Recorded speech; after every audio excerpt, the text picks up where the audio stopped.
The police tried to get a false implication out of Logan and Shayna, and that would be Logan Bishop and Shayna and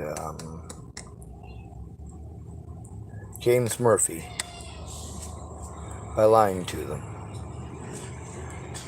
by trying to not imply but outright state to them things that did not happen.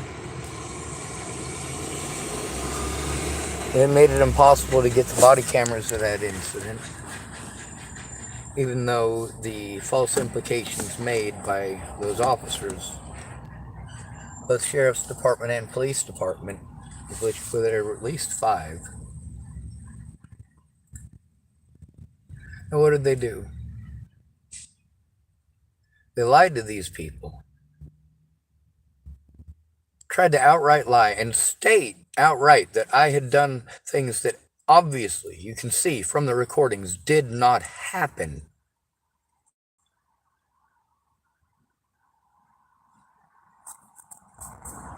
So I'm having to deal with the police there outright lying, and that outright lie resulting in me having to deal with that James Murphy feller to this day. God, my mustache huges.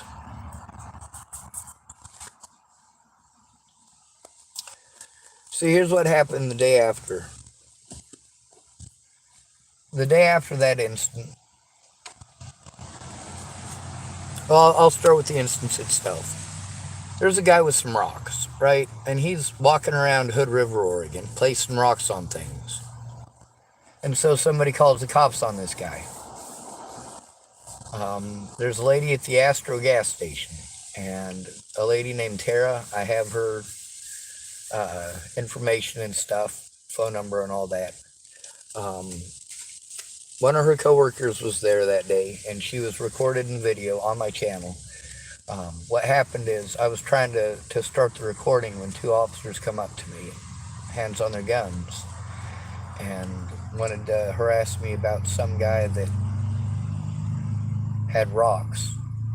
And so I was trying to get the video started, and I was telling them, I'm going to start a video before I talk to you. I'm going to make sure that it's recorded. And that's when she came out and she yelled at him, "It's not him, it's not him, it's not him." And they had their hands on their... See, they didn't want me to record. And that's the thing, is that it this close could have been that scary a situation, you guys.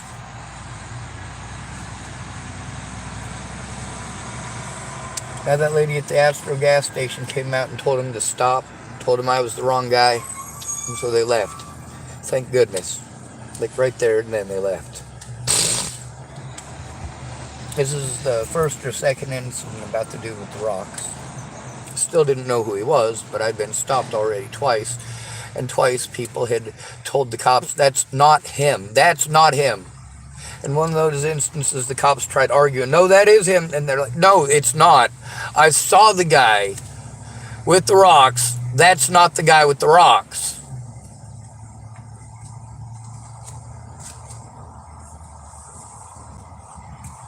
So the third instance was when there's a guy, I didn't know who he was. He kind of looked familiar, I guess, but a lot of people do.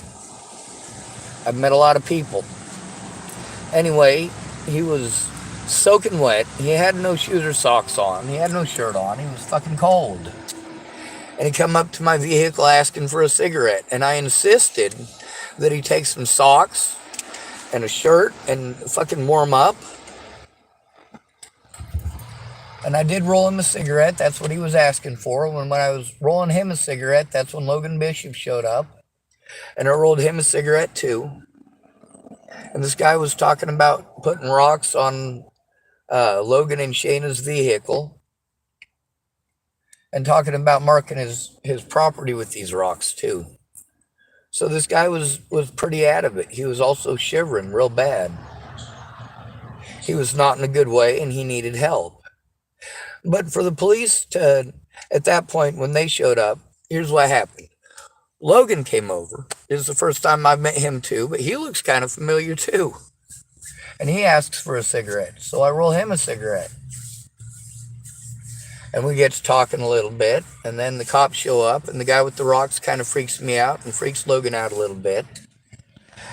And then the cops go over. And it's the sheriff's department and the police department in Hood River. And I heard this from Logan and Shane afterwards. They told me what happened after the McDonald's incident. We'll get to that too. So the cops told Logan and Shayna that I was doing meth and that I was mentally ill and that I was doing drugs with a guy in my vehicle, with that guy in my vehicle, and that guy was a friend of mine.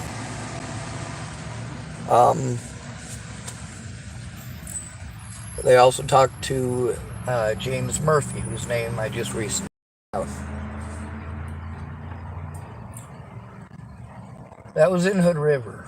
James Murphy, the guy in that camper, he got a license here in Oregon. His license plate changed since I tried to turn him in last year when I first got here. But we'll get to that part too. Anyway, so James Murphy and Logan and Shayna have heard this rumor. Obviously, the video shows otherwise. And I did show Logan and Shayna that. I'm like, you see this? This is the first time I met the guy. This is exactly what happened. I was making a video. The dude walked up on me. Just like you walked up on me. See? You can see yourself in the video, too. Like, I'm not fucking hurting anybody or trying to hurt anybody or doing drugs or fucking anything like that. I'm just trying to be... I'm not trying to be nice at that point. I'm trying to be good to people. I'm trying to give people an honest chance. So somebody called the cops, and this guy showed up, and it turned out that it was James Murphy who called the cops on the guy with the rocks.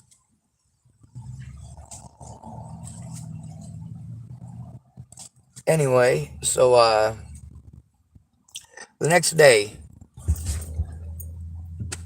I'm over at McDonald's. And James Murphy is sitting with Logan and Shayna in the McDonald's. I didn't see him, didn't recognize him, because I wasn't paying much attention. And he gets up and he gets in my face and accuses me of being a pedophile and accuses me of doing drugs with little kids in my vehicle and some other crap. Says he knows what I did, and, Logan and Shayna are like, he's like, telling me about, trying to rape little girls with rocks or some shit like that. I'm like, dude, you're out of your mind. Please stop.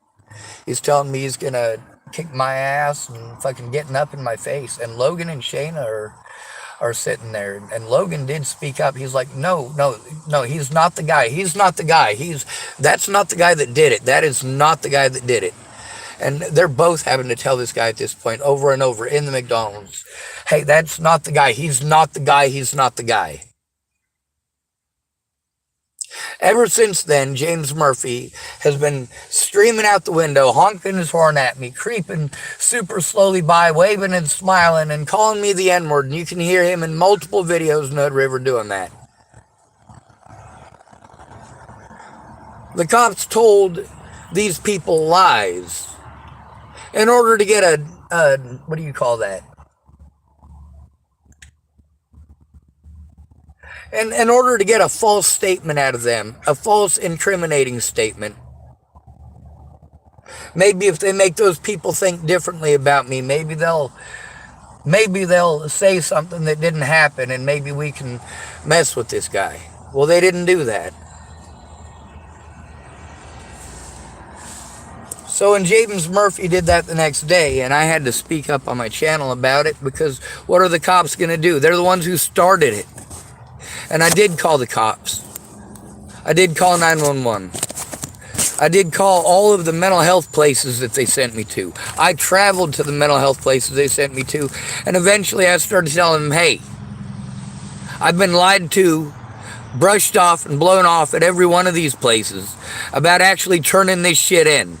The moment they hear cop, they stop listening and start talking over every single thing I say.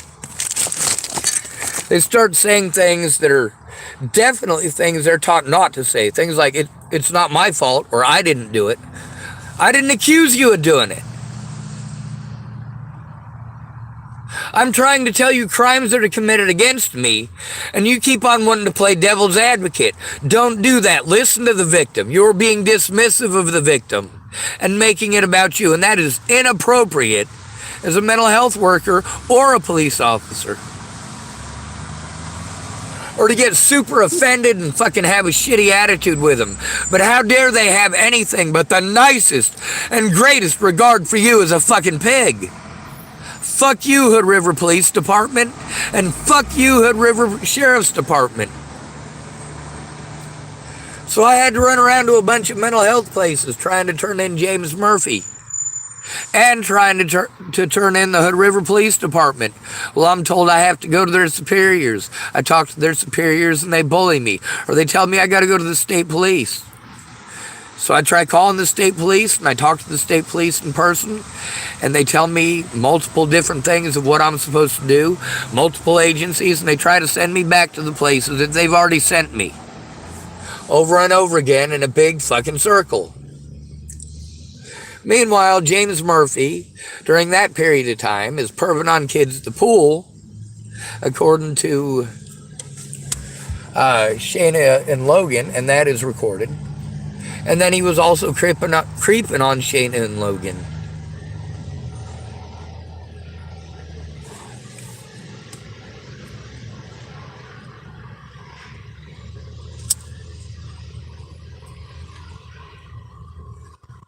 Anyway, the cops wouldn't do anything, and there were multiple occasions where I was assaulted, threatened, and intimidated. I went to the mandated reporters, and they gave me this argument. Now, the problem with all of these people's arguments is that I was in assisted living twice.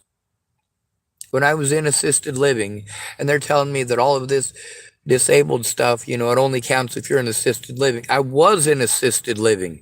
The people at assisted living were breaking the law, and I was told to take it to their superiors, and I did. By the way, they were on the news for that shit, people. But none of them listened to me. They only listened to the other residents who had friends and family who cared. For a 98-year-old man being forced to live in his car, even though he's got a low-income place, he just can't move into it, but they're still charging him for it. What about when I have to do the same thing?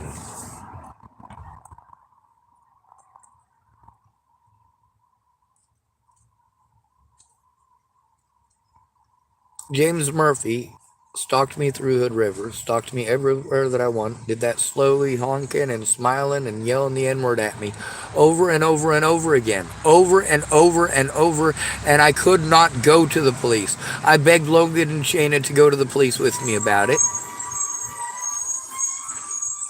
I tried to get the body camera evidence, and of course I was forced to call 911 on multiple occasions because I was being bullied by police officers. Being threatened by police officers. So when something happened with somebody in the community over those police officers lying, I had to deal with the consequences from the community. And when I called 911 about it, the police just wanted to blow me off, tell me to go to mental health, or tell me I just need to move on. Why don't I just go to Portland?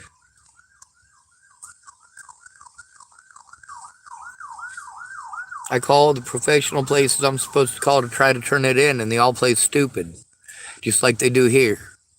They get a shitty attitude and try to threaten or harass me into not making a report. Meanwhile, I'm still autistic and I still have PTSD.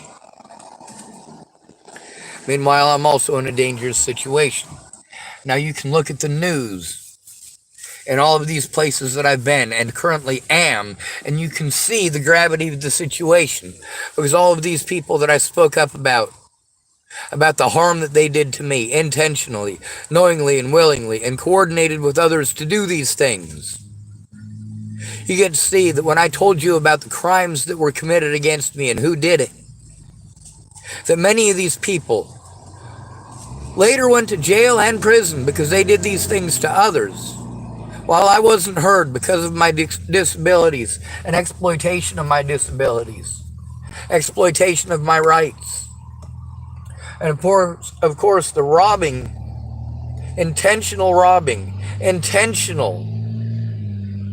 because of intentionally misleading statements and inferences. I'm not sure if that's the proper word. Inferences. False statements made by law enforcement officers. Law enforcement officers who I was trying to turn in. Who I was forced to try to turn in literally to themselves by name. I had to try to turn in Scott DaCosta to Scott DaCosta. When I had to fill out the paperwork so that I could get a protection order. Before Natalie died, nobody would help me with that. They wouldn't even tell me to get a protection order. They wouldn't let me have any clue as a disabled person who is vulnerable. They wouldn't let me have any clue as to what I could do to protect myself from these predators, except go to mental health for therapy. Oh, well, if you go to a therapist, James Murphy will stop, won't he? Well, before James Murphy, who was it? After James Murphy, who was it? No matter who does it, nobody's going to do anything. It doesn't matter if it's Molly over at the Fred Meyers. It doesn't matter if it's Robert Lee Farnsworth, repeatedly in multiple locations here in Tillamookkk. It doesn't matter if it's James Murphy who started this in Hood River. It doesn't matter. What matters is that I can't take care of myself and can't defend myself, and instead of doing their jobs to protect me, they're harming me to make money. So James Murphy, with me trying to turn him in and having to turn in the police and the sheriff's department and repeatedly being turned to themselves, to turn them into themselves, to try to turn them into their superiors while their superiors bully me. And I have to call 911 when something happens. And I have to try to explain the safety issue that's happening there. And all they want to do is try to move me elsewhere, tell me to go elsewhere. They're not helping me to move somewhere else. They're just telling me to leave instead of doing their jobs at that point. And again, they can have both of them in one place at one time, but they refuse to do so when they're supposed to. And after bullying me on both sides, both mental health and the police, because I'm telling them both what's happening, what the crimes are, and that I have the evidence, that I don't have a place to process it, and that I am disabled. What are they doing? Sending me around in phone call after phone call after phone call saying, oh, we don't know what to do. Well, if they say they don't do that, then we don't know what to do. You know, we know otherwise. Some of these places will literally argue with me on the phone. I've got it recorded time and again. They'll argue with me on the phone about what one agency is supposed to do. Literally right after I've gotten off the phone with that agency telling me that it's not what they're supposed to do. Right after I got off the phone with another agency who had sent me to them, and I have to call them back and say, hey, that's not what they do. And still they argue. Now, does this sound confusing? It is confusing. It is. It's called the runaround. And a disabled and at-risk adult out here on the streets, that's what we get. Having post-traumatic distress disorder as a male, oh no, you're not allowed to show any traits of that whatsoever. You're not allowed to show that you're scared. When you have PTSD from people abusing you, and then you get aggressive back when people get aggressive at you, it's called getting poked with a stick. People will poke you with a stick. They will back you into a corner. You don't have the money to fix your car. You don't have the money to go to court. You don't have the money to pay for gas. All your money is spent going round in circles to all sorts of different places that you could show them in person while you're there in person, but they're not going to do that. They're just going to talk over you and tell you what they do. And you listen to 45 minutes of them telling you what they do. And then they tell you, all right, well, we only have a 50-minute appointment, so thank you for coming. We'll see you next time. We'll schedule you for next week. Or we'll schedule you for a month away. When you're sent to mandated reporters, let's say, for example, when some youngins in Hood River decided they were going to try to put drugs in my drink. They had threatened to kill me prior and to beat me up.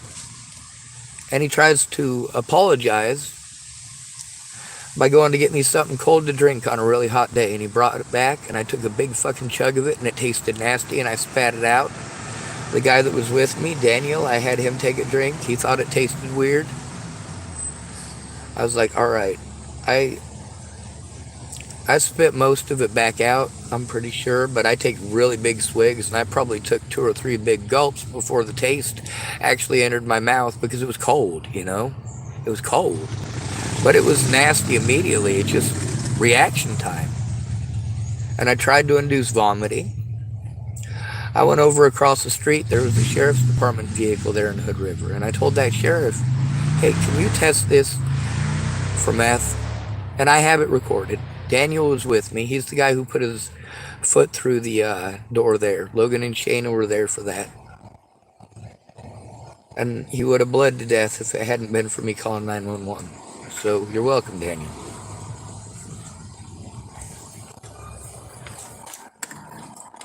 Anyway, I continued to try to call all the places I was told to call when the safety issue got to the point where I had to call 911 because people were yelling stuff at me, people who were very hateful, people like James Murphy. A lot of them angry that they were recorded after lying to me or after doing illegal and immoral things like threatening to kill me. Or, of course, the community support lady, Laura Moran. I was sent to her repeatedly. Yeah, she's going to help me as a mandated reporter, huh? She's so strung out on fucking meth, and she's always looking for meth. And then, of course, you get to see how if I have a mental breakdown from having to be sent around from one fucking meth junkie to another. Like here, when Nicole Vertner wanted to pawn me off on Brian, and Brian had already shown himself to, he enjoys the life out here. He's also not disabled the way that I am, or targeted the way that I am.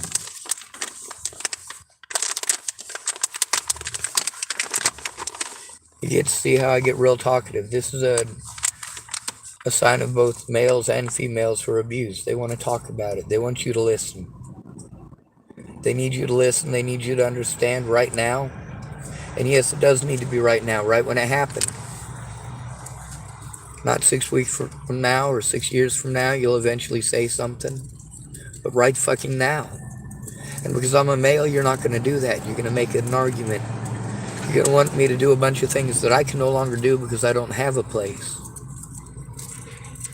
I did have a place before Natalie was killed. Nicole Peralta had me go to the Front Range to try to get help. And the cost of that was immense. It made it so that I couldn't afford both the place in Nebraska and the place on the Front Range at Ken Wilson and Leah Plunkett's. So I had to let one of them go. So I moved into Ken Wilson and Leah Plunkett's. And that was around the time I got my first back payment.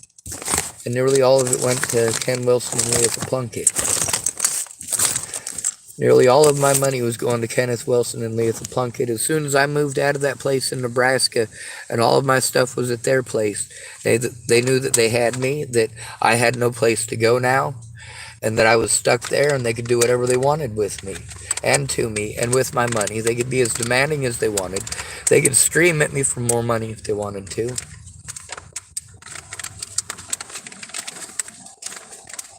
Now let's get back to the situation in Hood River, right?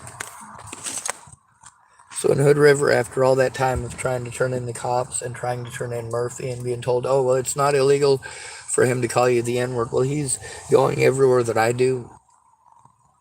He followed me for, I want to say, 3 or 4 days. Cops wouldn't do shit. I had to go to the Dalles. That didn't do shit. In the Dalles, I was bullied there too. Same thing. They just wanted me to go through the services. They wanted to tell me they couldn't do anything because it was another jurisdiction. I'm like, I had to flee that jurisdiction because of abuse. Okay, don't give me that bullshit. Multiple people there did send me to you guys over the phone and in person, and so I am here.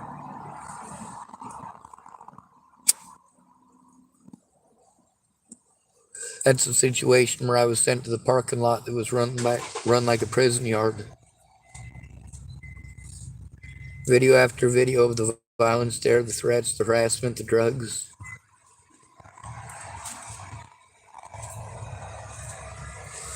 And of course, somebody flying their drone above the homeless camp. That was pretty cool.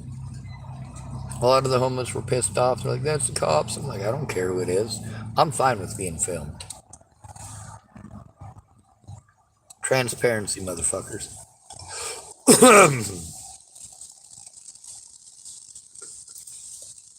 But the more you talk over me, the more susceptible I am to being talked over. The more afraid I am, and the more I'm going to show signs of trauma, including talking faster and being more generalized and being more frantic about needing to be heard. And the more frantic I am, the more that you're going to talk over me, and that truly needs to be something that you need to stop.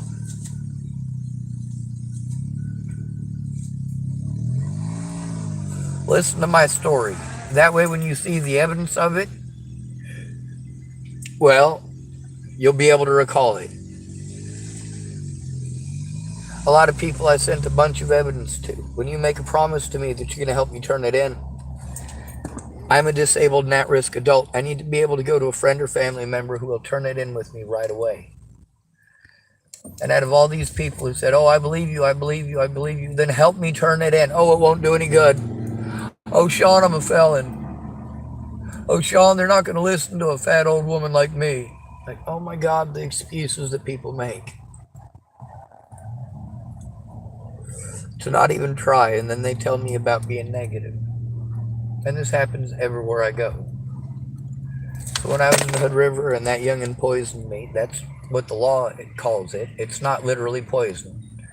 You just put meth in it. And I guess that is technically a poison of sorts.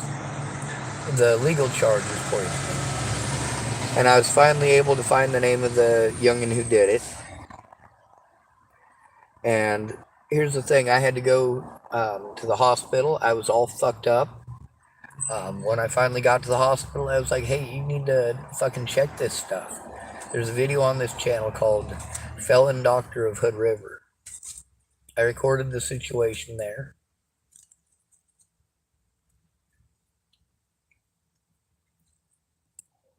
I told that doctor about the abuse, about the guy who assaulted me and who has threatened to kill me and assault me and tried to apologize by giving me a drink, but it had drugs in it, and that there was a guy named Daniel with me, and that I did try to talk to the sheriff's department. They wouldn't test it and gave me a shitty attitude. I was like, you know what, I've been through this already. They're just going to accuse me of doing it to myself. Kind of like when I said, hey, you know what, I want you to take a drug test because I was injected with Ativan and Haldol. The side effects are the same exact symptoms as schizophrenia.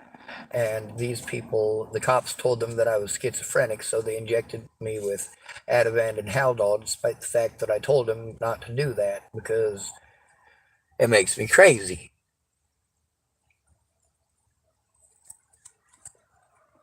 It makes a lot of people crazy. I got to see them injecting people just with Haldol when I was in prison. And no, I'm not a convicted felon. And those Haldol injections made people crazy. After a Haldol injection, people would do all sorts of crazy shit and scream all sorts of crazy shit that is out of this fucking world. And I have to be afraid of that if I turn in the cops. I also have to be afraid of calling 911 about the safety situation, about how I have to be afraid because homeless people are assaulting me and I can't go to the fucking police. The police are the ones who started off the whole instance by placing their hands on their guns, first of all.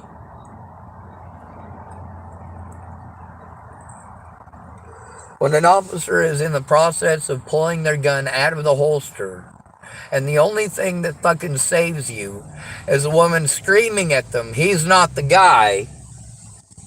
Yeah, that'll fucking razzle anybody. And you can hear her in that apologizing to me about it.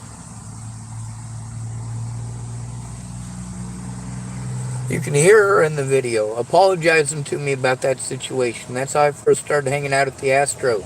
I knew that if I went to my friends about something that happened immediately afterwards, they weren't going to give a shit. They might not even answer the phone or even look at the fucking message for 2 to 3 fucking weeks, if not months or years. But the people at the Astro would call it in immediately. There was a couple of situations where there was a 14-year-old girl who came over to the Astro to try to hide from a creeper who wanted to come up. He wanted to ask her for the blues. Do you know what that is? That's the drugs that lady right here at Lillian A. Goodspeed, Jamie, was trying to smoke that night. A kid's park. And I get treated like I'm one of those. And then the police try to discredit me by telling people who are on drugs that I'm one of those people. Trying to tell them to stay away from me because I'm wanted for murder. If I was wanted for fucking murder, then maybe you should fucking come arrest me instead of slandering me, like cops do everywhere I go. Everywhere I try to get help. And I've got evidence of this as well. And they've got body cameras that have evidence of that as well. But I have to be afraid to go to them because I'll be bullied or threatened with being fucking arrested.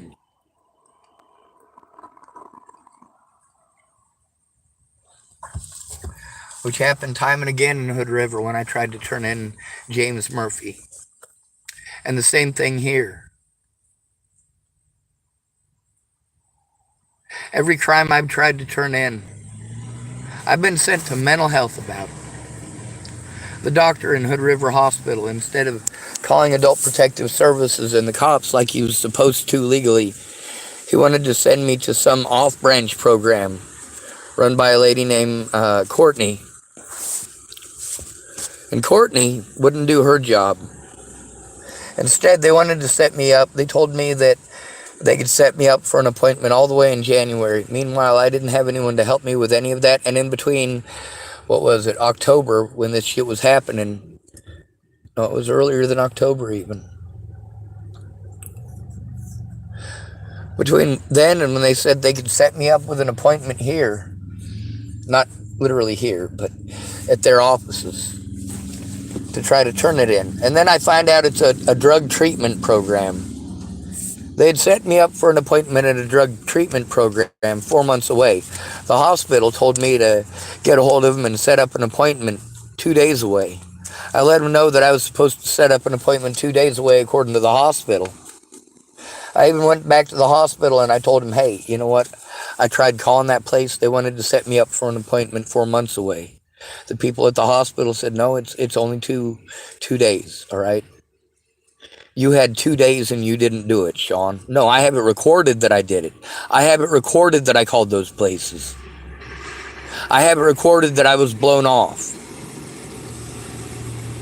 They wanted to blame it on me like I hadn't called those places.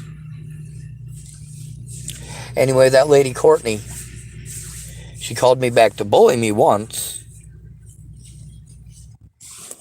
Later on, when I had to go to the Dalles, one of her co-workers, Marcus Ibarra, I had to try to turn in the abuse in the Dalles and in Hood River to Marcus Ibarra, as well as the abuse by Jamie. If you type up Jamie again, Sean David, it should take you to the video. You get to see how diplomatic I had to be. Realistically, those are the kind of places that we're being sent to by cops, that we're being sent to by churches, that we're being sent to by all the places you send me to. They send us to places where we're going to be victimized by Robert Farnsworth, where we're going to be victimized by Molly, where we're going to be victimized by Murphy. And we can't even turn it in. And the police do the same thing here. How many people here have they told that I'm wanted for murder? Or how about in Astoria or Warrenton? I'm not wanted for murder. I've never been arrested for murder. I've never been to jail for murder. I've never been to prison for murder. I've never been convicted of murder. Do you know why? Because I don't fucking kill people, assholes. I don't fucking rape people, assholes. I don't beat on children, assholes. I don't molest kids, assholes. Just because I have PTSD and exhibit signs of severe PTSD doesn't mean I'm not taking abuse. Now let's listen here for a moment to some of the situations that I'm talking about. And all of my basic resources that I needed to defend myself were taken away. And about how with those resources taken away, they get to pretend that it's not their job anymore. Because I'm not in an assisted living place anymore. They don't have to do their jobs. I'm magically not being taken advantage of or abused because I'm not in a care facility, right?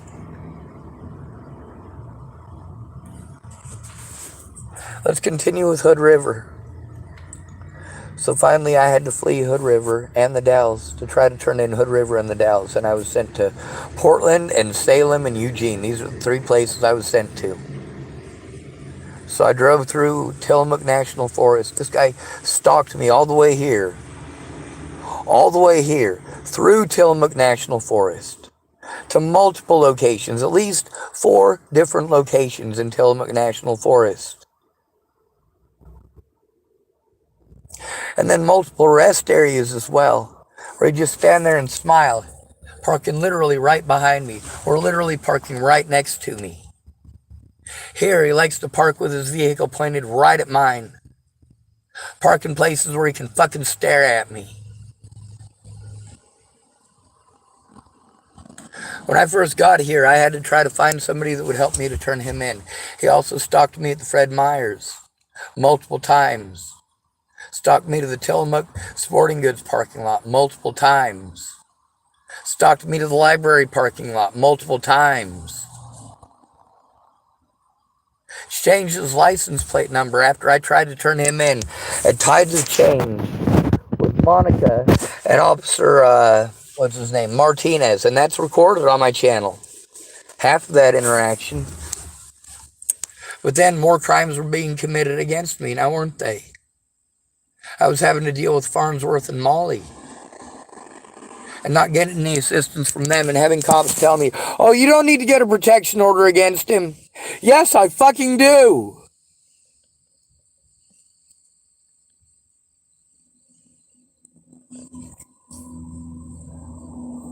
While many people in these places, many of the civilians spoke about the abuse in those places, spoke about the fact that all of them are getting treated that way, spoke about how even the drug addicts out there, they're given leniency.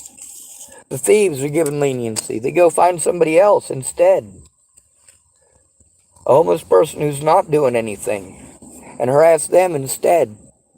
And here you get to see, just like in Hood River, when Tara was there for multiple situations that I recorded. Same thing as her coworker, how they didn't help me to turn it in. None of them helped me to turn it in. None of them made the calls with me. I had to do it myself. And no matter what, because I had to do it myself, I was blown off for just about every reason under the sun. I'm not capable of doing what they're asking without the resources that they want to pretend that I have easy access to, that my disabilities don't exist.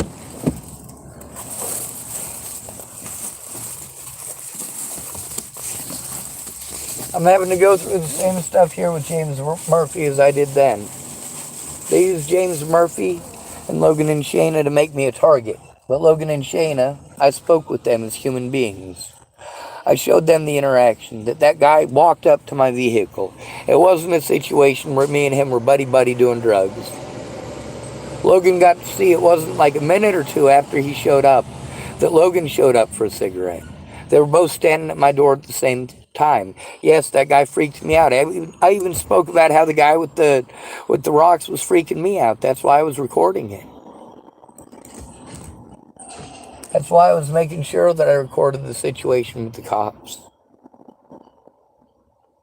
The cops said that they helped that guy out and they got him into housing. That's what they told me. Well, I don't know.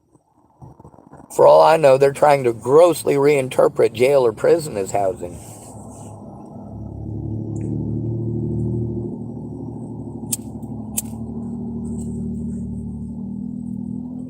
When I got here to Tillamookkk, this guy has come and stalked me over 24 times here in Tillamookkk.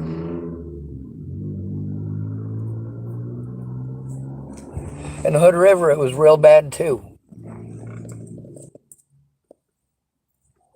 I've got recording after recording, but no place to process it. When those people at the care office, that Alicia lady, said that she was going to allow us the room, and she was also offering to do things that it would be nice if we could get that started. Now, Jim asked, are we, supposed to wait on him? I was pretty sure we were waiting on somebody. The way that she had stated that, it seemed like she was coming back. Instead, it was some guy who came back. And I tried to explain the situation as best I could, but he just had his excuses, didn't he? Wanted to reinterpret the things that I was saying into something that they're not. Wanted to grossly reinterpret the laws and the HEPA laws in order to prevent me from getting the assistance that I need.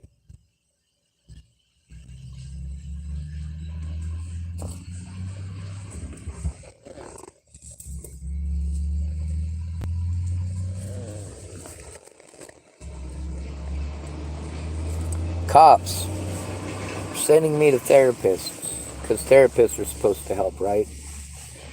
They're the way that you get your disabilities accommodated, right? No, they're not going to accommodate my fucking disabilities. They've committed fucking crimes too. All of them send me around in circles and playing stupid, and it's recorded, all of them playing stupid. Yes, that is dangerous. And when I speak up about it or call 911, what do they want to do? Send out a department that's been predatory towards me.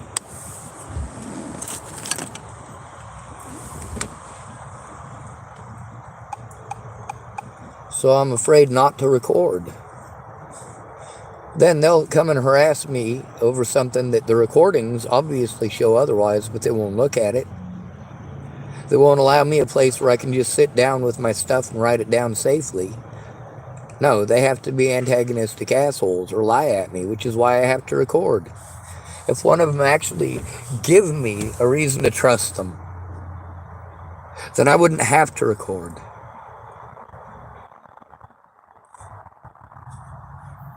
Now, without a place to sit down and process this, which I'm not capable of doing for myself, these people just outright refuse to do their jobs. Yes, they do have to accommodate my disabilities. For them to pretend that I have to go to Salem for them to address my disabilities there. If I go to Salem, they're going to help me to turn in the crimes committed against me right away. No, now it's months away. It's months since the crimes were committed, and more crimes are committed against me by more people. And I'm abused over that slander more. And they say, oh, we can't do anything about the slander. What about the assaults? What about the threats? What about the intimidation? What about the stalking?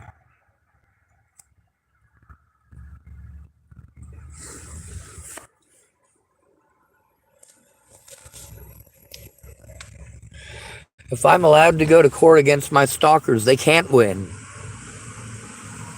They can't win if I'm allowed to show evidence in court.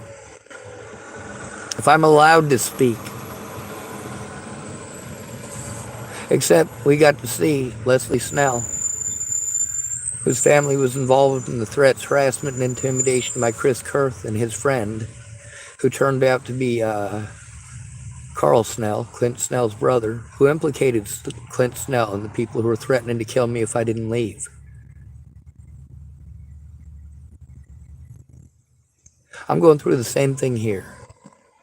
I'm a disabled and at-risk adult who can't take care of himself and can't defend himself.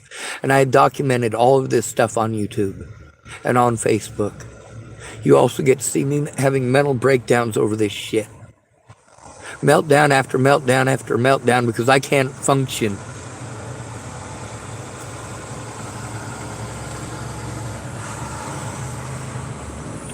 Having to go to the police, who make every excuse not to do their jobs and send you to mental health while you're being harmed. And you have to call 911. And you're threatened with being arrested for calling 911. When you're just like in in Nebraska when I had to try to turn in Scott DaCosta. They told me they couldn't investigate themselves. I had to call Nebraska State Patrol. Nebraska State Patrol said, we don't police the police. You have to turn that into Dual County Sheriff's Department. Dual County Sheriff's Department said, we can't investigate ourselves. You need to call the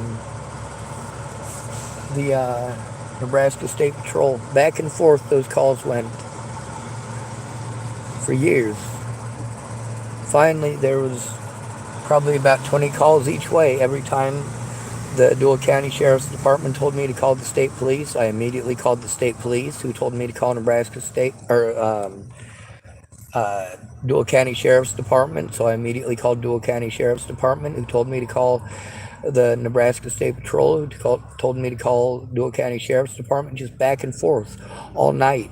Hours of this, because I was trying to turn in Scott DaCosta. So then they were finally going to send an investigator. And instead of an investigator showing up, it was Scott DaCosta beating on the door to threaten and intimidate me, God damn it, and arrest me for improper use of 911. Well, let me tell you something. 911 and their regular number are exactly the same. They go to exactly the same call center with exactly the same people. And it is an emergency. I am scared shitless of Scott DaCosta, and he was running around town telling people that he was going to run me out of town. And he and his deputies were running around town telling people that I was schizophrenic and delusional and not to listen to me.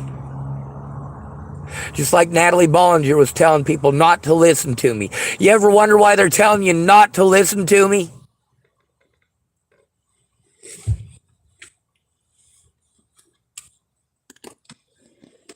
They're taking advantage of the mentally ill tag to make me a target, as well as an excuse not to do the jobs that they're supposed to do for mentally ill people.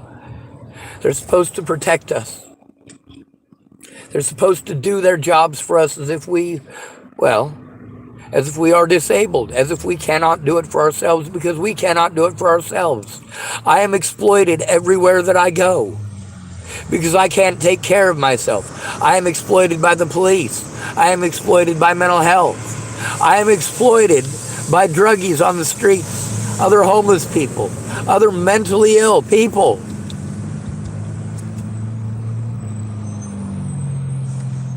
I'm exploited by churches and at churches. They want to sign my name down so they can get money. So they can say, look at all the good we're doing. Yes, but you're ignoring the victims and the reason that they're out here to begin with, and the reason that they're still out here. The help that they need is all getting wasted on therapists and cops that bully us. All that money is getting spent putting us in jails and prisons, and spent paying people who they treat the way they treat us. Yeah, if you treat somebody in a house the way you treat us, you lose your job and you might go to prison. Take a look at the officers who killed Demetrius Shankling, and I knew those officers. They committed crimes against me too. Take a look at Officer Waylon Lolatai. Well, I was trying to turn in the officers that were bullying me in Boulder County Jail, including the officers that transferred me and their bullying. Well, I was trying to turn them in from Arapahoe County Jail. They killed Demetrius Shankling. Well, I was trying to turn in Officer Waylon Lolatai, and they refused to give me his name, and their body cameras showed that. They refused to give me their names, just like Fitzgerald here, and many others here. You get to hear how they bully me when I ask them for a card. They tell me they give me one already. Well, you know what? I can't find it, obviously. I want to be able to make the call with the card right there, because otherwise I am overwhelmed, and if I am badgered by the person that I call, I won't be able to remember your name, and I'll have to look at the card to remember it. But I didn't get the card because that officer the other night was what? Too busy bullying me. And all of these people get away with not doing their jobs, with badgering me, with bullying me, by calling me mentally ill, by preying on the fact that I have PTSD, and they get to pretend that I'm crazy because of it. I'm not crazy, I'm overwhelmed. And I can't function when I'm overwhelmed. And that is not my fault or my choice. And it's not my fault or my choice. It's that's part of my disabilities. And it is not my fault or my choice that people take advantage of that and exploit it, including the police, including mental health, including the public, including Molly, including, well, you get to see where I also have to deal with abuse. It's abuse if I do it right. I have to deal with abuse from not only Robert Farnsworth, but also from his mother and from his friends. And a lot of them don't want to tell on him because they're his friends. But the fact is, he did what he did, regardless of what excuses they make. Oh, well, he was probably drunk. Oh, well, you know, if he'd quit those drugs, stop. I have to be afraid of the man, and that is the point here. I get that you feel sorry for your friend, but I need you to acknowledge that I am not Robbie, that I don't have any friends, and that Robbie has targeted me. You've acknowledged that he does target people littler than him and women. You see that I yell at everybody. If you're going to deny me my rights and allow predators to harm me because I can't take care of myself, I can't even stop to write a written report without peace and quiet. But also, when there was a room that I was hoping for peace and quiet, I didn't get to ask how long it was going to be for, how often I could use it. What I got to listen to was some fucking dipshit coming in and talking about what he can and can't do. Well, mostly telling me what he does. He's going to give me a half-hour spiel about what he does and how housing. Fuck housing. When an at-risk adult comes to you and is being abused, you have to turn it in immediately. When there's a safety issue with the organization that you're being sent to, then yes, it needs to go to a different organization.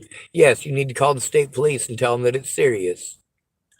The state police refuse to do their jobs, and I've been forced to multiple locations in order to protect myself from the public, as well as from police officers, sheriff's department deputies, and mental health workers, including make-believe APS and CPS. Phone call after phone call, where they're going to allow predators to get away because I don't have the ability to take care of myself, let alone do the things that they're asking me to do, or to spend the money to keep doing these things, only to be bullied into moving somewhere else. Every time. Why do I have PTSD about going to the goddamn cops? Why do I have PTSD about calling 911? Why do I have PTSD about asking homeless people for help? Why do I have PTSD about going to churches? You ask Rod Wright. Ask Rod Wright for the recording that he made. You ask him for it. Because Dual County stole mine, and I need help. I need a place where I can go through it all and find those recordings. I cannot do that from the streets. On $822 a month. When $400 of that is spent just on making sure I have a vehicle and telephone,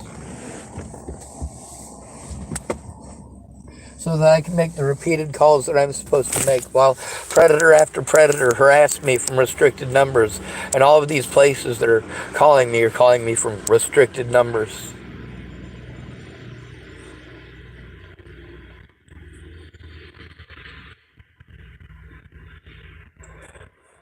They're calling me, according to the caller ID, from the same exact number as the people who threatened to kill me, who want to call me up and call me a child molester and a murderer.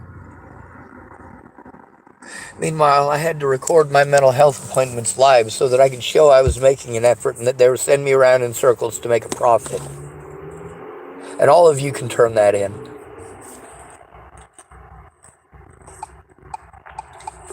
All of you.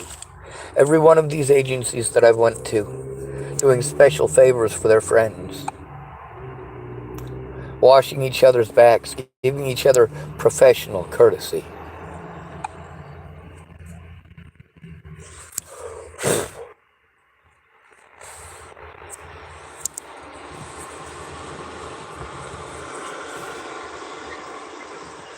I ask for the ability to safely turn this stuff into the police. That means that it's recorded in a manner that a poor person is able to have access to it immediately.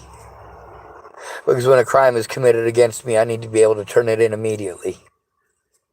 And if they're going to refuse to investigate because I don't have the evidence, and I have to wait 6 weeks to get the evidence, plus I have to have money, so I have to wait 6 weeks after I get money, and then I still have to have someone go in with me, so they don't instead of giving me the paperwork I need to fill out, or allowing me and somebody who's gone in with me to be interviewed properly, what do? They say, oh, well, you tell me and I'll decide if it's illegal.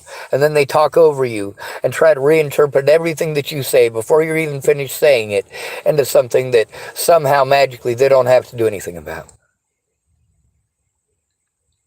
Over and over, and you say, Sean, you're talking in circles. You goddamn right. Let's play this one right here.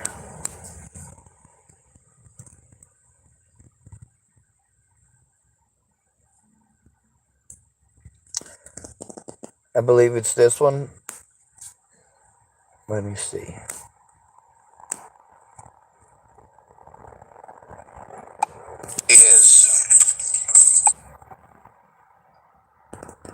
And we'll go to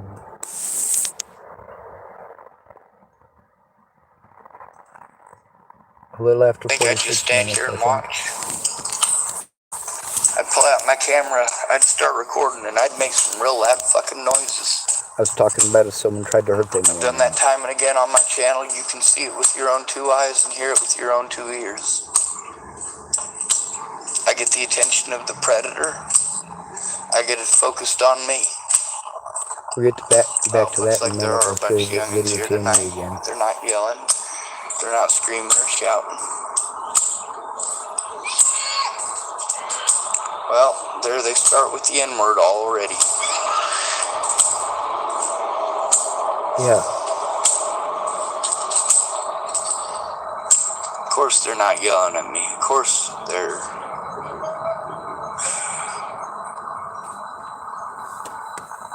Alfie Templar typed, yeah, stand in line 6 feet apart, stand in doorways, don't breathe. That's right, and no cigarettes unless the lights are off and under the blankets. Them youngins are... Now they're using a bullhorn.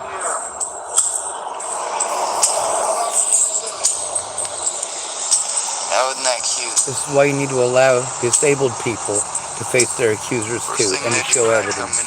And if they need help, you do need to help them to stop the crimes against them. And then of course there's the megaphone thing. They started off, I was saying what a good thing that they were doing. And not tearing up stuff. I was talking about how if something happened to them, I would absolutely record it. Time and again I would, and have.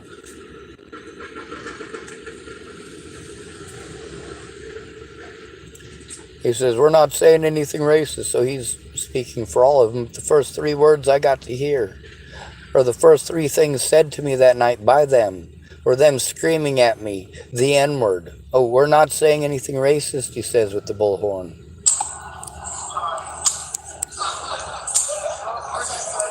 There's a whole group of them, about 6 or 7 of them over there. Fuck it, let's just take a look. We'll even zoom it in on them. Quit fucking filming us! You know how am I riding the film, dude? Nobody's going to ride. Yeah, what he said! Yeah!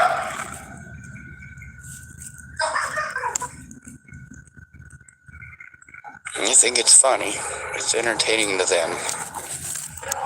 Oh, it's not putting that camera over.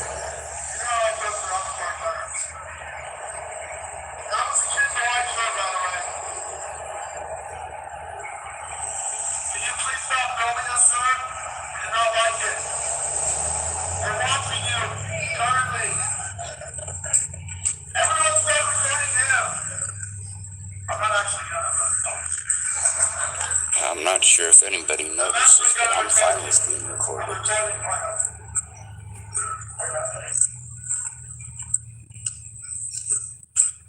So what do you think, Alfie Templar?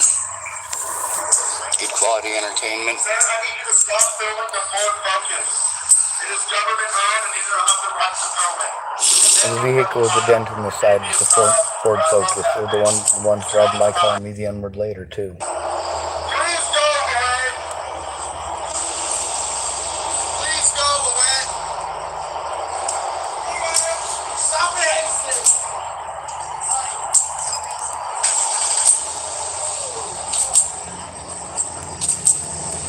You wonder why I make angry videos. Obviously. I didn't say anything to them, they started yelling. Started yelling the N-word. Well, that didn't work out too good.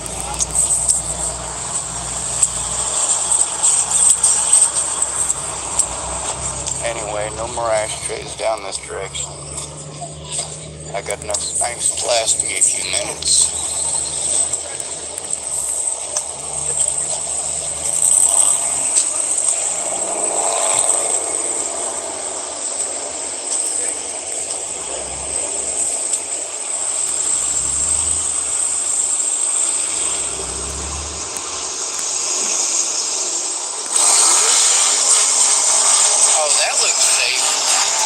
There's a youngin' sitting on the back of the I'm not sure if that youngin' on the back of that vehicle is exactly a safe thing to do on a vehicle.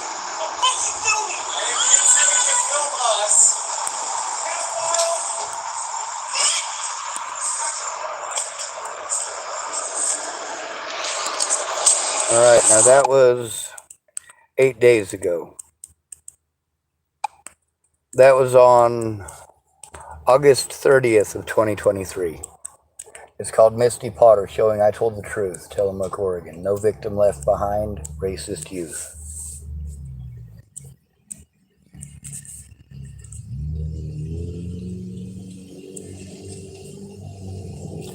Come on, focus.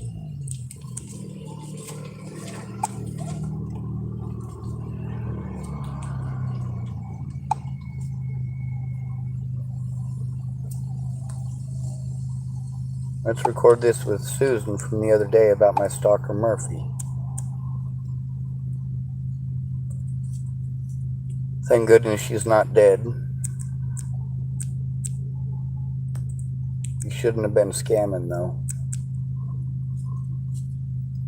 She called me about my stalker, James Murphy, who stalked me from Hood River.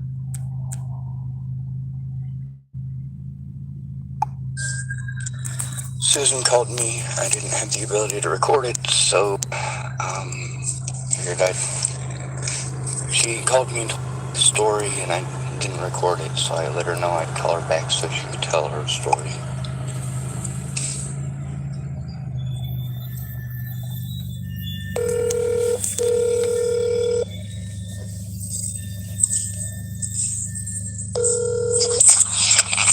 Hello.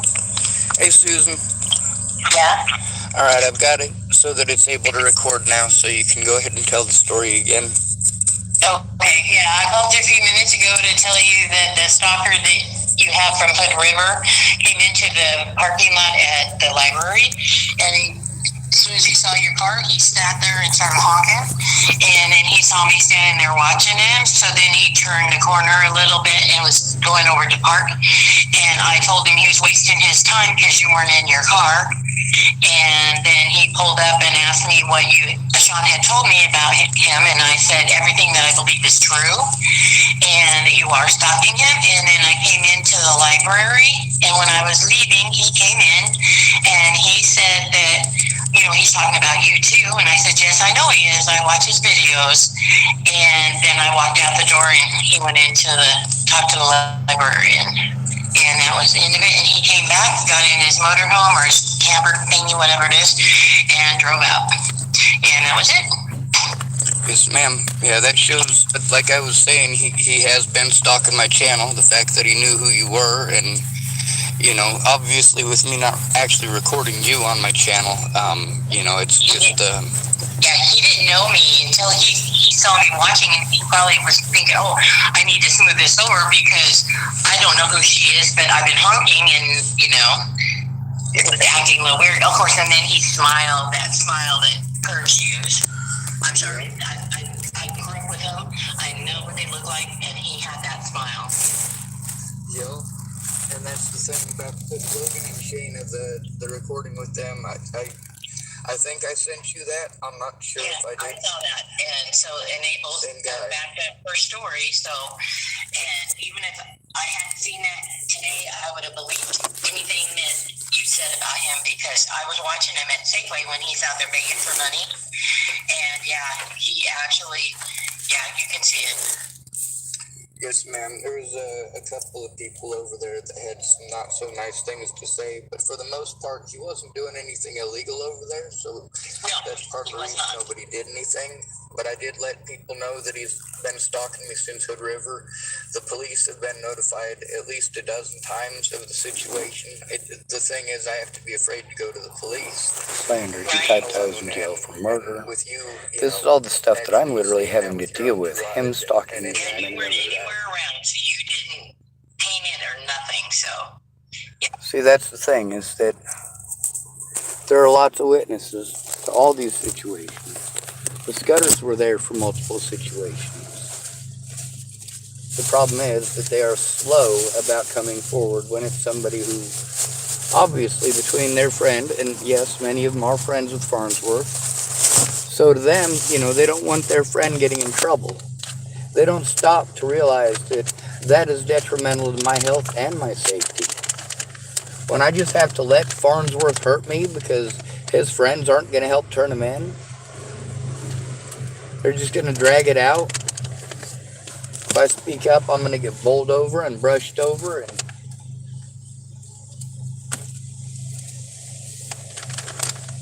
and I can't function because I'm stuck. I have PTSD, and I'm constantly being triggered because the shit that gave me PTSD to begin with happens everywhere I go. It's called exploitation.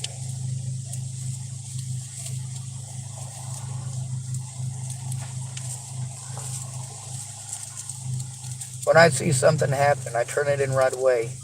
But I turn it in on the internet now because cops won't listen to me. Marcus Ibarra, he was going to help me with turning in the Hood River stuff because the stuff at the hospital, according to him, it didn't look right to him, is what he said. But he was also going to help turn in the thing with Jamie, claim that she was his friend, and he would do everything he could look out for her. And then months and months later, you get to see Marcus Ibarra ends up on my channel, his picture and phone number and everything. Why is that? Because he chose to be predatory. Because he didn't take it seriously. Because he wanted to go on vacation instead of doing his job as a mandated reporter right then, there, and immediately. So you pretend that at-risk adults don't matter. Sure, if you exploit somebody in a nursing home, that's fine. But an old person out here who should be in a nursing home, well, they're still homeless. So they don't matter as a disabled person. They don't matter as an old person. Their rights don't matter as far as if they were in a facility.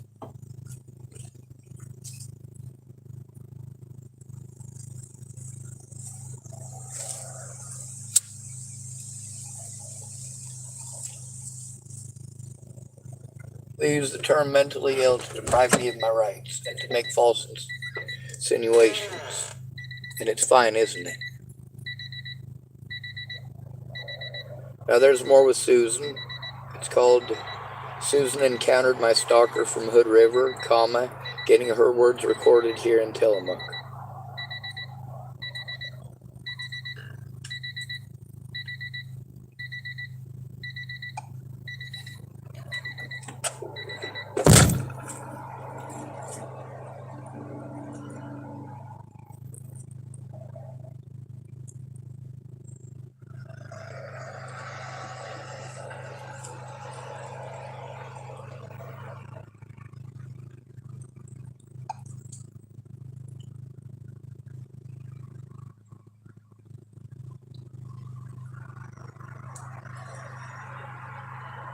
There's stuff about my Hood River stalker all over. Oh, Karen of Community Action Hood River having the cops harass me.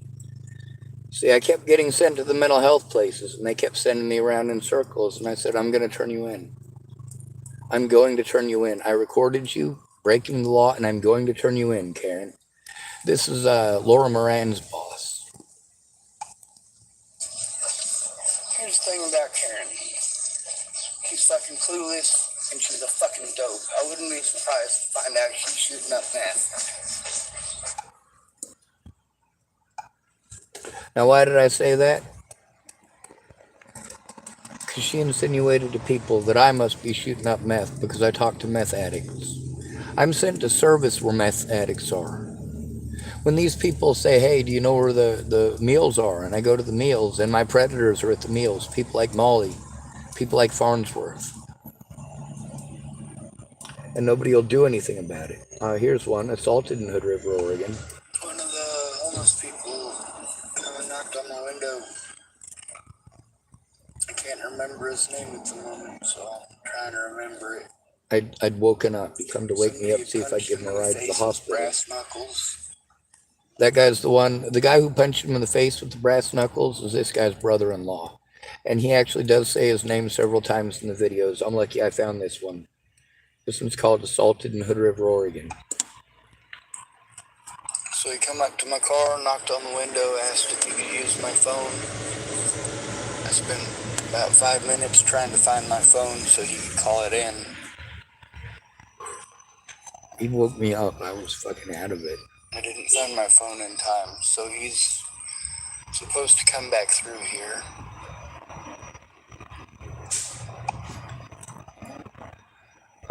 This one was from, let's see, July 26th of 2022. So July 26th of last year, this guy punched a guy in the face, and then later on he poisoned me. That's what the legal description is. Let's see, my stalker from Hood River from 2 weeks ago, from 12 days ago. Here's one from Hood River. Karen Community Action and Dan Center for Living, Hood River PD harassment. This one's actually got Hood River Police Department fucking harassing me in it.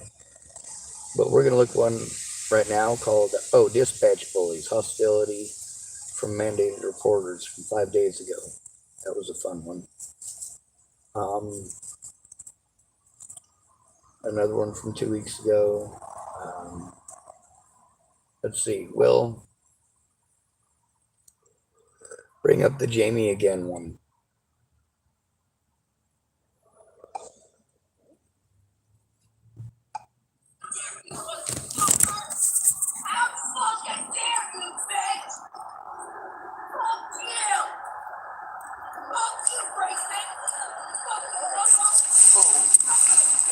He pushed her, so I got out of the vehicle to take a look.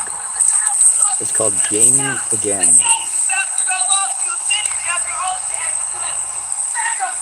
This is at a church parking lot. It's run by 3 people. This is one of them. It's run like a prison yard. She's trying to get away from him. She's probably about 20 feet away from him now. She's power walking, and he runs up. You can hear him hit her. We can't have people hitting people. That ain't okay. She just walks away. She is so used to getting hit. And they hit her from the back, or they throw stuff at her that could kill her if it hits her. I'm Sean Schwartz. Sean Schwartz? That's my sister. Right? You want to get that? It doesn't make it okay to hurt people. I told you some breed on her face. She won't shut the fuck up. He also admits within the first 5 minutes of that, he was telling me about killing a man. About how he killed a man. That's right.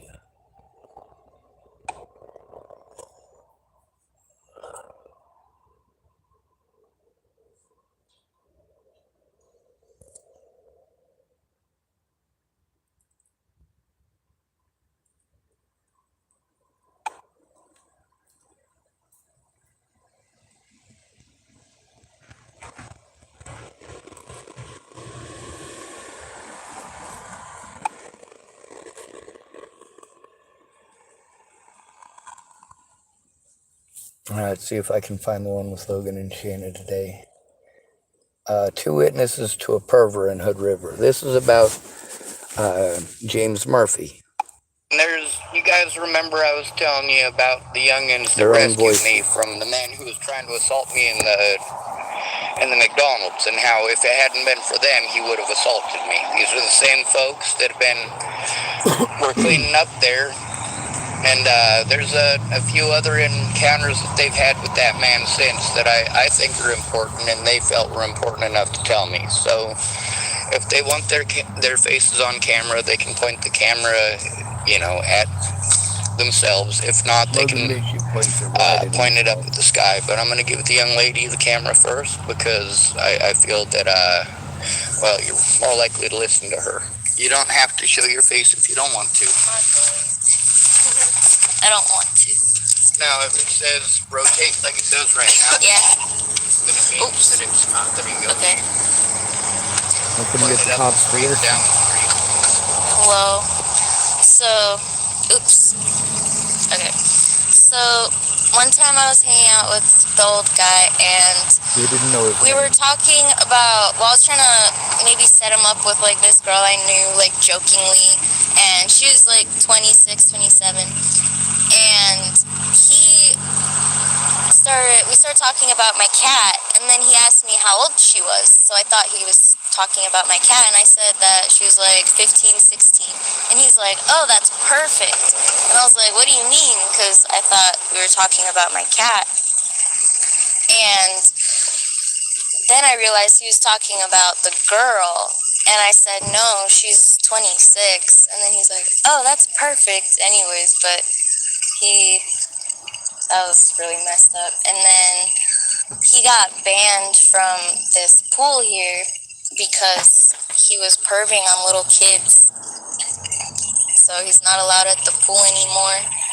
He's just really messed up.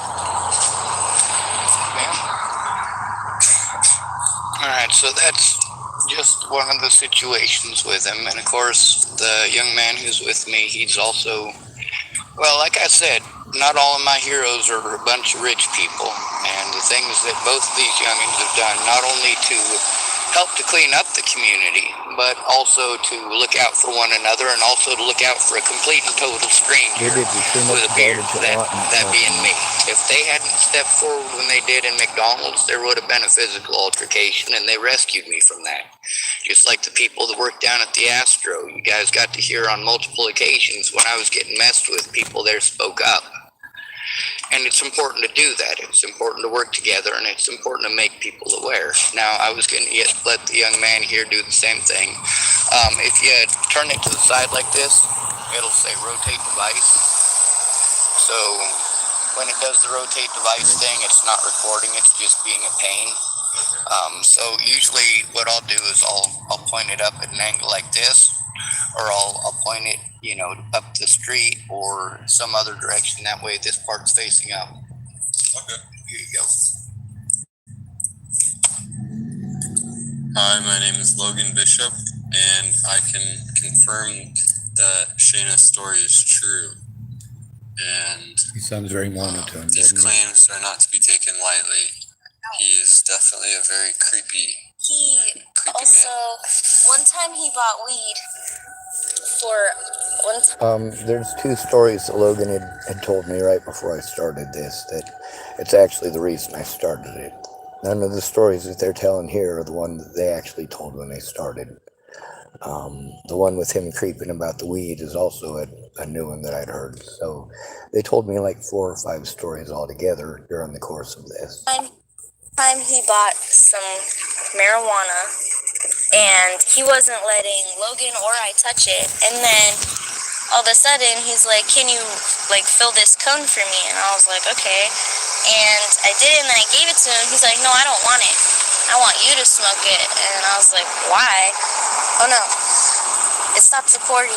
Wait, anyways, so he wanted me to fill the cone, and I filled up the cone for him, and I gave it to him, and he said, no, I want you to smoke it. And I was like, why? And he said, to get me in the mood. And I was like, what? For what? And then he winked and got all weird, and so I just took it and smoked it with my boyfriend. It was really messed up. Alright, here you go. Absolutely. I wasn't trying to cut you off either. Like, both of you guys have done great things.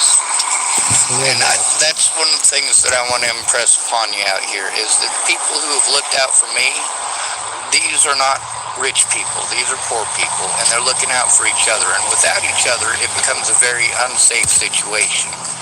Not just for him, but also for her. Now, I want to say what it is that I always say at the end of these things. It's good to be ready. Oh my God, right? They're killing me. I got one bit me on my thumb on video earlier. Like, I squished it and showed the blood smear and everything. It was gross. Anyway, what I was going to say is, what do we end these videos with? It's good to be radio. Thanks for coming to visit. Stay out of trouble or don't get caught. And remember, you are your brother's keeper. No victim left behind. Alright, so let's see. This is on July 6th of 2022. It's called Two Witnesses to a Perver, P-E-R-V-E-R, no T, in Hood River. I tried to take care of this the legal route. It didn't work the legal route because I was too busy getting bullied.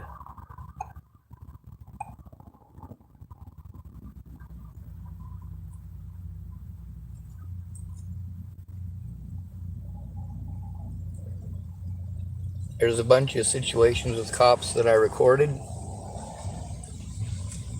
I actually recorded when the cops were talking to Logan and Shayna. I actually recorded the situation. You just can't hear what they're saying in the video. But Logan and Shayna, I've got recordings with them where they told me what was said.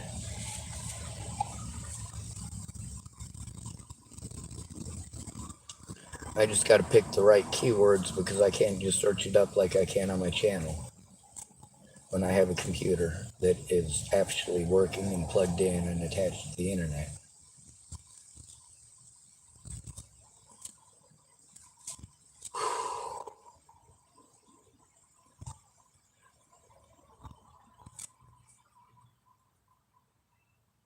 Yep, it's a pain in the butt. The other day I had problems finding the Jamie Again video.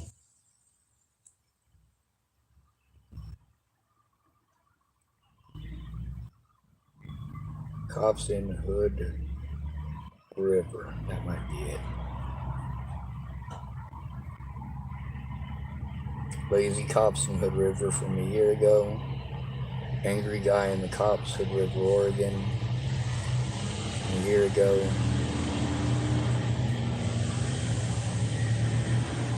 Calling Hood River to complain about the cops again. That's not it, that's the Karen video. Having to call the cops from Starbucks, the police corruption in the Hood River, Oregon. Like, that's the thing, they send us around in circles. Crooked cops. And I talk about Leah the Plunkett, of course.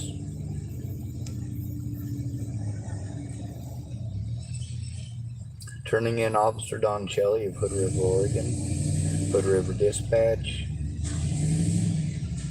Hood River waste of public tax dollars. Hood River Officer Rivera. Let's see.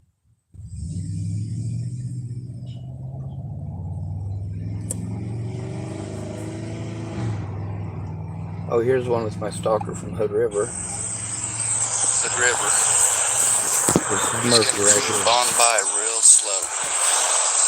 Smile real big as he always does.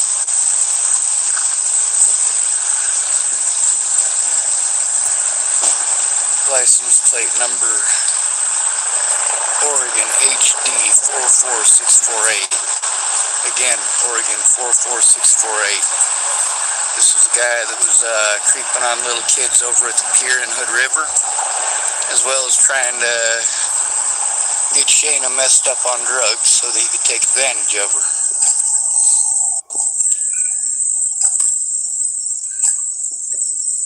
Now that's the only route to take out of this here parking lot, so I gotta wait for him to go. Yeah, repeatedly, I was basically stuck in my car because if I was to go any direction, I had to go around him. This guy's done this repeatedly, but officers not doing their jobs has resulted in this guy getting to do this. This is 2 weeks ago. Logan and Shayna spoke up about him in June of last year. That's over a year ago. Make sure you come over here to be as intimidating as possible. And of course, the first thing I do when a stalker shows up is start recording it.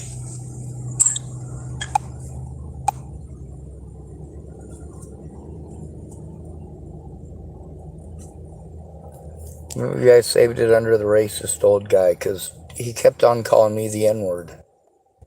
He was using the N-word. I said I don't like the N-word, and then he started calling me the N-word, and then saying, oh, well, your name is Black. Your last name is Black, isn't it? Just wouldn't stop calling me the N-word.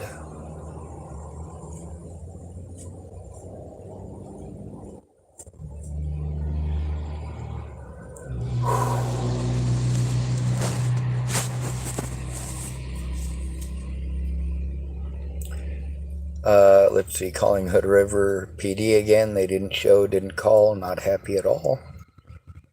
Turning in cops versus others. Let me see. Hood River Sheriff's Department dispatch.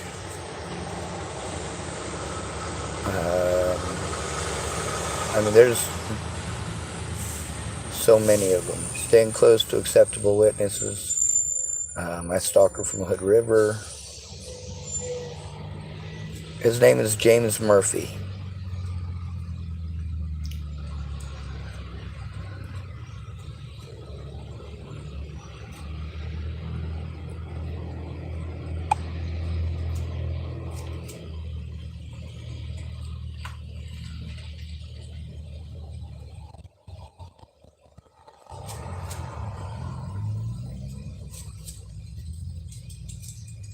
I'm trying to remember the name of the video when it first happened.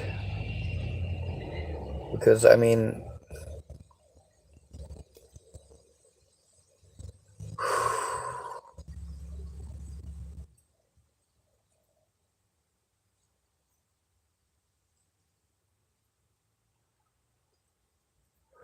let's see, panhandling in Hood River, Oregon. Oh, here's a good one. This is the day that I was drugged by that little shithead. The Drainbows. That's what we call the folks out here that August 17th of 2022. do messed up stuff like slip stuff into your drinks. Now every Drainbow knows that if you're going to slip something into somebody's drink, it needs to be something they're not going to taste. So every Drainbow with This is the one where I was at the Starbucks. being homeless and disabled, those are just two more points where I try to get them to look at it in Broomfield. That's the thing, is that it's everywhere I go. Now that was when they put them drugs in my drink. Oh, here's a guy from Hood River. This guy isn't, or not from Hood River, but he's a guy from here. Oh, I lost it. I was going to show you the picture of the guy from here who's always talking about killing his mom in Canada.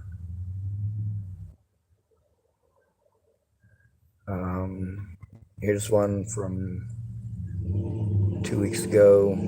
Jade and Farnsworth and Crabtree. I had to hide in the Starbucks because that James Murphy dude is so fucking creepy. Not just creepy, but seriously stalked me here from Hood River.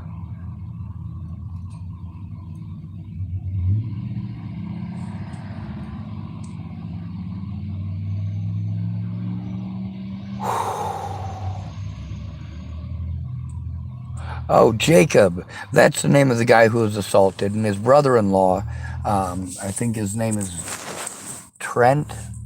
I'll have to look it up. I do have a picture of him. Jacob's the one who was assaulted, who got socked with the whatchamawhatsit.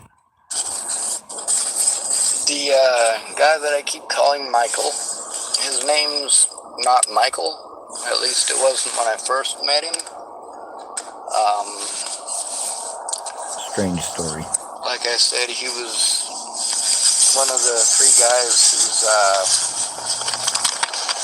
girlfriend out here was screaming that they had raped them and then was going back and dating that dude the very next day. So, I mean... So here's the story here. The guy who put them drugs in my drink is Jacob's brother-in-law. I do have pictures of Jacob, too. Jacob's brother-in-law had assaulted him. Jacob's a half-black feller there. Jacob's brother had assaulted him with brass knuckles and cut his eye here, and he had to go to the hospital, and he was pretty out of it. That's because Jacob's girlfriend was yelling that he had raped her. And then the next day, her brother and their mom made him take the walk of shame, basically, like, oh, well, you see, we're back together again, so it's no big deal. It's a whole creepy situation. And that happened multiple occasions down there.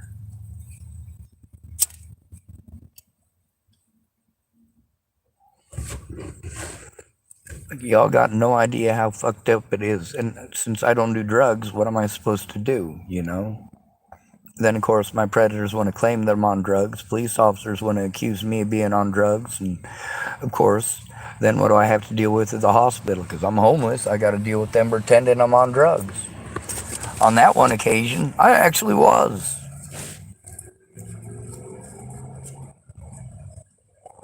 I was like, hey, you guys seriously need to take a whiz quiz. Every time I told them to give me a UA to see if there's any drugs in my system, I already knew there was going to be 0 drugs in my system, but they refused to take a whiz quiz. Then, of course, when I went in there and I told them, hey, I'm pretty sure that they gave me something. I'm hoping it's meth and not fentanyl, but whatever the fuck it is, it's got a hell of a chemical taste, and the cops didn't do shit.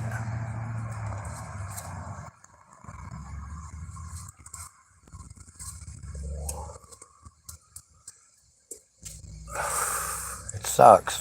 Yeah, I recorded all that shit. The video, Felon Doctor of Hood River. The place that he tells me to get a hold of, I did get a hold of. I didn't get to talk to anybody there. The coordinator lady did not get a hold of me when I had to call back and say, hey, you know, I was told to call back and you're supposed to set up an appointment in 2 days. I got to turn in crimes that are committed against me, and I'm being sent to you guys for that. Instead of doing their jobs and calling the cops and calling the APS, the doctor is sending me to you. Well, then they wanted to send me this thing for months away, all the way in January of this year. This is like 4 or 5 months away. This isn't what the doctor instructed. Then there's a situation where they bullied me, and then I had to go to Marcus Ibarra. Marcus Ibarra said he'd go talk to his boss. He let me know that his boss was one of the ladies I was trying to turn in, one of the people that I had been brushed off by, just like the Hood River fucking doctor. Like, hey, I'm trying to get help. People are doing this shit. Stop treating me like I'm a fucking addict.